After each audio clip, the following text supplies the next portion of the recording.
What's going on, YouTube? It's your boy R to the double E dash to the ZON coming at you once again. It's been a good hot minute since my last video, man. That had to be back in like November, right when Forza Horizon 5 came out and Jurassic World Evolution 2. We were still waiting for Halo Infinite and some other games, man. It's been a long time, man. It's been a good, man, we're midway through January now. Actually, a little bit, yeah, we're about midway through January now. So it's been a minute, man. A lot's happened. I've got into a lot of games since then. Suffice it to say, Halo Infinite came out, both the multiplayer and the campaign, and it's just epic. I was all up in that. Still haven't finished it because I also got into other games. Jurassic World Evolution 2 consumed so much of my time. And then also for Christmas, my wife got me Far Cry 6. Get away from that glare. Boom. Far Cry 6, which is just, it's literally my favorite Far Cry, dude. Like, 3 was always my favorite, and 3 is still fucking amazing. But the totality of 6, everything that it entails, the villain, the story, the setting, everything, it just took that #1 spot for me. And so, yeah, man, we got a lot to talk about. I don't know if I'll be able to do it all in one video, because if I do, that'll be like an hour-long video. I don't really have that much time right now because the wifey's on the way home.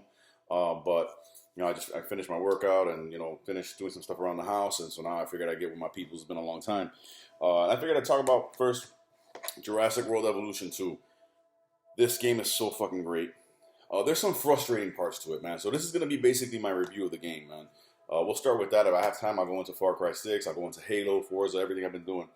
But yeah, Jurassic World Evolution 2, man, is the sequel to one of my favorite games of all time, Jurassic World Evolution. And it improves on the game in so many ways. Every way, basically.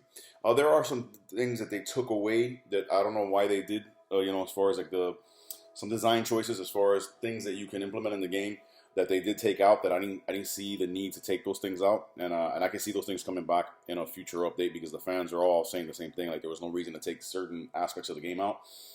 But overall, man, campaign mode, I guess I'll start there. The campaign mode is so much fun. It kicks the shit out of the campaign mode in the original game, because the campaign mode in the original game was cool because you went to the 5 islands, los cinco muertes, you know, the 5 different islands in that island chain in the Jurassic World universe and Jurassic Park lore. But really, that campaign mode was just create a successful park on each island, which is cool for the first time around. But you can't do that now and get away with it, man. We already did that. So this campaign mode it's fucking great. It basically picks up after the events of Fallen Kingdom. So now dinosaurs are out in the wild all over the world, all over the country, all over the world, you know, in different settings. And you're basically going about each mission, so to speak. It takes place in a different locale. So you could be like in, you know, Pennsylvania, or you could be in New Zealand, or you can be, you know, in the Arctic. You can be, you know, anywhere. Which brings along with it, you know, various different weather types and weather conditions, which is just awesome. You can have snow, you can have desert environment, tropical, you know, mountainous, plains, all that. It's all there. And basically, you're going into each mission, and you know, it's a lot more fun and more engaging because it's like, okay, you're not just building a park. It's like, okay, these dinosaurs are loose. You got to go wrangle them up first. You got to go catch them, tranquilize them, build the facilities, build the enclosures, bring them back. Some of them are sick, some of them are injured. You got to nurse them back to health. So it's along those lines. Very fun, very entertaining. But what a lot of the reviewers said that I talked about in my last video is true. The campaign is so much fun, and there's a lot of action, and it's great. But as quickly as it starts, it ends. So that basically to me is kind of like, not actual confirmation because we haven't gotten that confirmation yet, but it's pretty much like, you know, I mean, I've been playing games for a while, and we know what happened with Jurassic World Evolution. I'm sorry, Jurassic World Jurassic World Dominion, the new movie. You know, once it got delayed to this year, later this year, when it was supposed to come out last year, I think that kind of, you know, hindered them in what they were able to do in the campaign mode. So I think that's why it stopped so abruptly, because they can't really do that other part of the campaign because it'll spoil stuff from the movie. So once that movie drops, and I think it's June of this year, which I can't wait for, I'm sure we'll get a lot more content for the campaign mode. There's also this mode called Chaos Theory, where it basically goes through all 5 of the movies we've had so far, and conveniently there's also an empty spot at the end, which we know is going to be for Dominion once that comes out. But it's all 5 of the movies: Jurassic Park, Jurassic Park Lost World, Jurassic Park 3, Jurassic World Fallen Kingdom. And it's basically a what-if scenario. So you basically take on that mission. Let's say you're doing Jurassic Park. It's basically, okay, you're in charge of Jurassic Park 1993 in Isla Nublar, and it's a what-if scenario with all the original cast and everything there, and you're basically trying to run the park and correct the mistakes that you know happened, and try to do it the correct way. And then like so that the chaos theory is like it's basically like a what if scenario for each movie, and that's kind of like where the campaign mode from Jurassic World Evolution 1 went to, because that's more like it's more like that, like it's like you got to build a successful park, and then they'll tell you, okay, we need you to breed this dinosaur or do this or research that. So that's also engaging, and in between chaos theory and campaign mode, between those two modes is where you'll unlock the bulk of your research, your decorations, your buildings, your upgrades, and your dinosaurs. One thing I'll say, the dinosaurs in the Jurassic World Evolution 1 were just phenomenal. They're just so lifelike, looked amazing, but they were limited in their animations. And even though there was a good amount of different skin patterns and stuff like that in Jurassic World Evolution Part 1, this game dwarfs it. There is so much skin variation, colors, patterns. There's so many different animations for dinosaurs when they interact with each other, when they have same species interactions versus interspecies interactions with the fences, animations, different animations for escapes, different animations for combat. They look so much more real. Like I put I want to say it was a Metriacanthosaurus, which for those of you guys who don't know is a pretty large. It's not T-Rex size, but it's like a mid-range size bipedal, like two-legged carnivore. It's basically like a little mini T-Rex in the raptor pen, and bro, 4 or 5 of the raptors just ganged up on him and just jumped him, like gang jumped him, and they're on his back, they're on his head, they're on his tail, they're clawing at him, and he's fucking reaching around and grabbing them and just launching them and fighting. It's like real, dude. It's not like, oh, this robotic, oh, I bite you, you bite me, none of that bullshit. This is like real. So they feel so much more lifelike in this game. The variety is even more than it was in the first game, if you can believe that, because the first game had like 60 or 70 different species of dinosaurs. The marine reptiles, which they added, like the Mosasaurus, the Tylosaurus, the Plesiosaurus, all these. They even have one that they named after David Attenborough, who plays John Hammond. God rest his soul. After that actor, it's called the Attenboroughsaurus. It's one of the marine reptiles. Good variety. Really cool their animations and the way they swim and the way they eat and the way they interact with each other. So I mean, there's so much more variety in this game because you can do your land animals, your different enclosures. You got a lot more variety as far as terrain types, sand. It's not just one type of sand brush to make sand texture on the ground, but like 2 or 3 different ones, 2 or 3 different rock ones, dirt, all that, snow, depending on what region you're in. You can do your land animals and their enclosures. You can also do aviaries where it's like a dome, but I remember in Jurassic World Evolution 1, it was just one dome, kind of like in Jurassic Park 3, the movie, that big, dome. This time you can connect them to each other to make a giant like freaking aviary, or even make like a tunnel like aviary, where it's like a system of tunnels or whatever, and have your flying reptiles in there, your pteranodons, your dimorphodons and things like that. Super, super cool. And then again, like I said, you have the lagoons. You can make lagoons, and the same thing, you connect different parts of the lagoons to each other to make it bigger or smaller or whatever shape you want, and you can have your marine reptiles in there. There's a lot more decorations, a lot more customization when it comes to the buildings. You can, you have your standard buildings, your restaurants and stuff like that, but you can customize the paint job on the outside of the restaurant, the type of construction, whether it's Jurassic Park era or Jurassic World era, what they have on their roofs, what do they have on the outside? Do they have seating tables? Do they have, plants? Do they have rocks? Do they have posters and banners and all that is customizable. What kind of lights do they use at night? So when they light up, you can have different colored lights. It's awesome, dude. It's so much more. It's not on the level of Roller Coaster Tycoon or I'm sorry, not Planet Coaster. It's not that deep, but it's a good step in that direction, and it's a lot more than Jurassic World Evolution 1. What else can I say, man? You got your Chaos Theory, your campaign mode. Sandbox mode is awesome. But one thing I forgot what it was. I said to myself I was going to bring this up in the video, and I forgot. There's one thing they took out of sandbox mode that I didn't like, and I forgot what it was, man. But it's not a huge deal, but I just noticed it. If it comes to me, I'll mention it. But sandbox mode is off the chain. Whatever you've unlocked in the game, you can use in sandbox mode. So, I mean, I still have like half. I've had this game since November, and I still have like half of the dinosaur roster to unlock that I haven't unlocked yet. And that's good and bad. This game is like your usual simulation / management type games. They want to keep you playing. So they made it in this game a little bit more tedious to get to unlock certain things. Because just to get through the Chaos Theory missions is like right now I'm struggling with one with the Jurassic World one. Which means after that I only have Jurassic World Fallen Kingdom, and I completed them. I'm literally at the end of the Jurassic World one. And I have to continue to reload my save file because I run out of money. All this shit starts happening at once. Dinosaurs get diseases I never researched. Fucking tornadoes come out of nowhere. It's a real pain in the dick. That part I don't like. But once I get through that, I'll have all the dinosaurs and all that. So it makes it a little bit more tedious than the first game because there's so much more to do and so much more to unlock. But you know, that comes with the territory when you play a management type game. Bottom line is the fun factor in the game. If you liked the first one, you will love this one. Like even more. I don't see anybody who can look at the original Jurassic World Evolution as good as it was, as great as it was, and say that they prefer that over this new one. It's just not logical. You know, you got more dinosaurs, you got more customization. You know, the dinosaurs are more lifelike. There's herd and pack mentality, where they move together in their groups in a realistic way, not in a robotic way where they walk together for a little bit and then they just separate and do their own thing. No, like they actually they'll go off and graze. Oh, and that's the other thing. For the herbivores, you don't have to put feeders for them. That made no sense in the first Jurassic World Evolution. Why, with all this grass and all this foliage around, do I have to put this thing in the ground that a certain type of bush comes out and the dinosaur eats it? When you would see in Jurassic World Evolution 1, you would see your Triceratops walking around grazing on the ground, but still starving to death. That makes no sense. So with this game, what they did was they implemented different types of foliage and different types of trees. So when you put an herbivore in your enclosure, you need to send a ranger team to scout that animal, do a status check on it, and they'll tell you exactly what he's missing or what he needs or whatever, you know. So then you'll know, okay, this is an apatosaurus, you know, a long neck dinosaur. They need tall leaves, and then when you look at the variety of different trees that you can put in your enclosure, there's certain ones that provide tall leaves. So you would populate the enclosure with that, you know, and that's it. And you don't need to put no feeders for the herbivores. It's so much more realistic. For the carnivores, you can't just put a meat feeder in there and think they're going to be happy. Some carnivores are okay with you putting a feeder that just brings out raw meat and they eat it.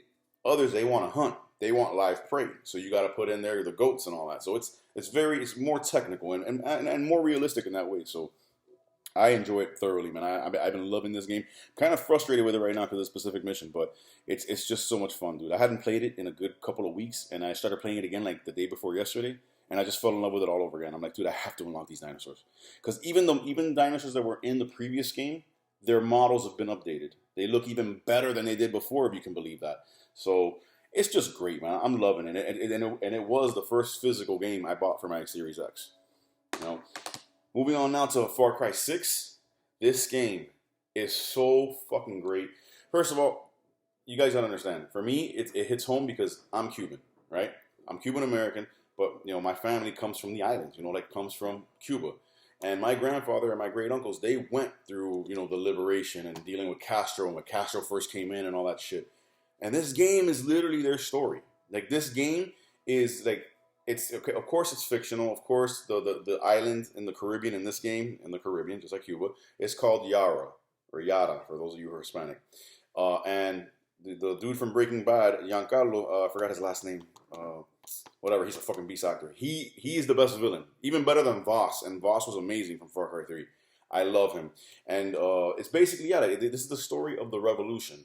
If you guys know, Cuba before Castro was under this other dictator named Bautista for those you know English speakers.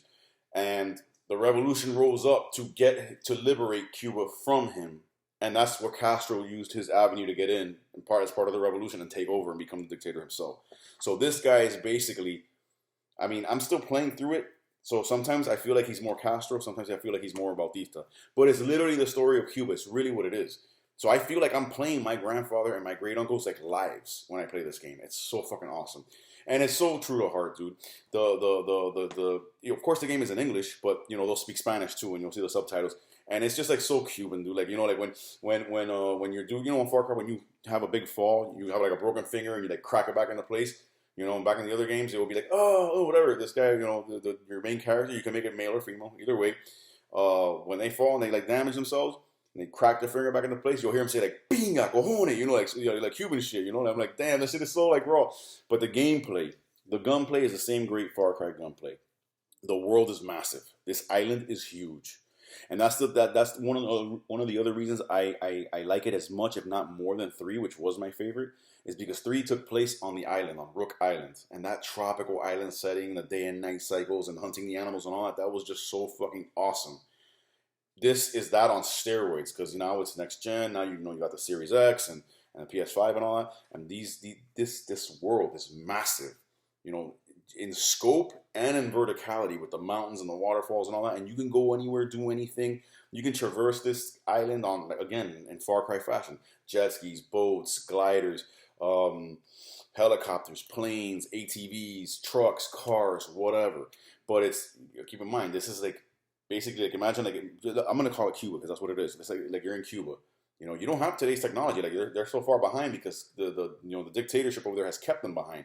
So your weapons aren't as high tech as they are over here. So you're ghetto rigging shit. You know what I'm saying? And putting shit together, like, you know, with the resources that you have and shit. So I mean, it's fucking awesome, dude. And the story, you know, the main guy, the main dictator in the game, his name is Antoine Castillo. He's trying to raise his son to be his heir apparent. And the son is a good kid. He doesn't want to follow in his dad's footsteps, but then there's other elements that he sees and other things going on in the world that make him say, well, maybe my dad's right. So he's like caught up in the middle. And your main character, Danny Rojas, whether it's female or male, that's up to you.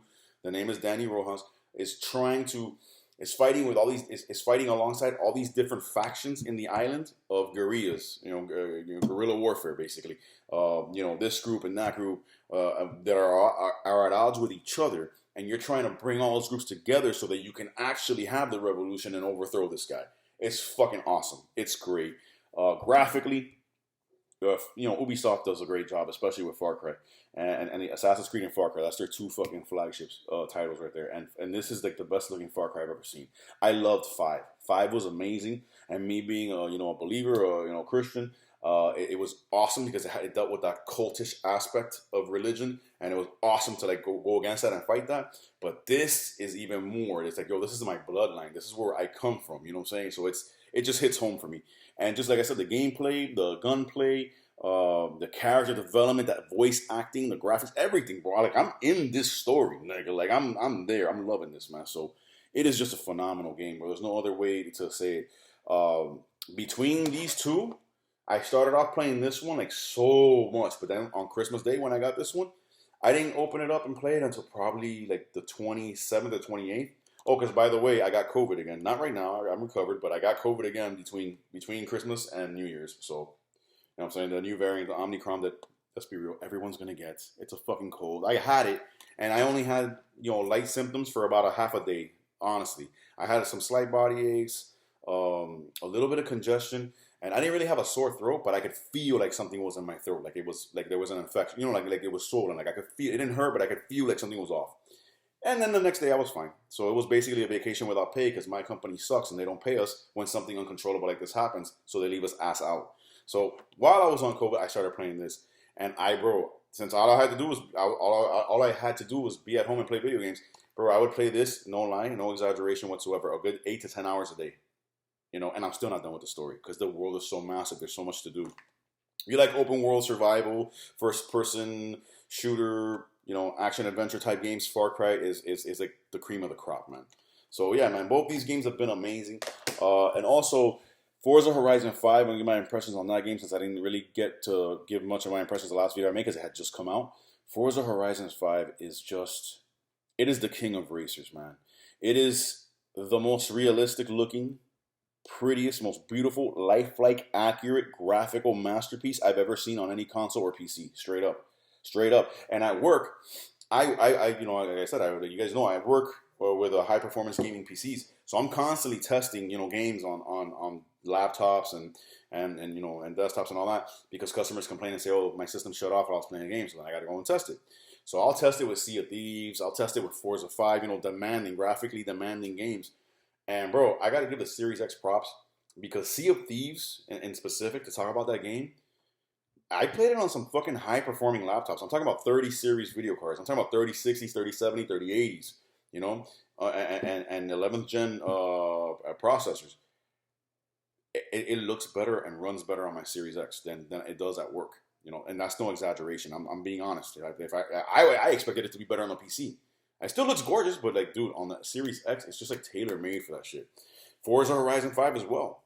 It looks stunning on PC, but there's just something about it. I guess it's the hardware it was designed for, man, initially. To play it on your console, like, it runs amazing and looks amazing on the Series X. The open world that they created of Mexico in Forza Horizon 5 is just so fucking authentic.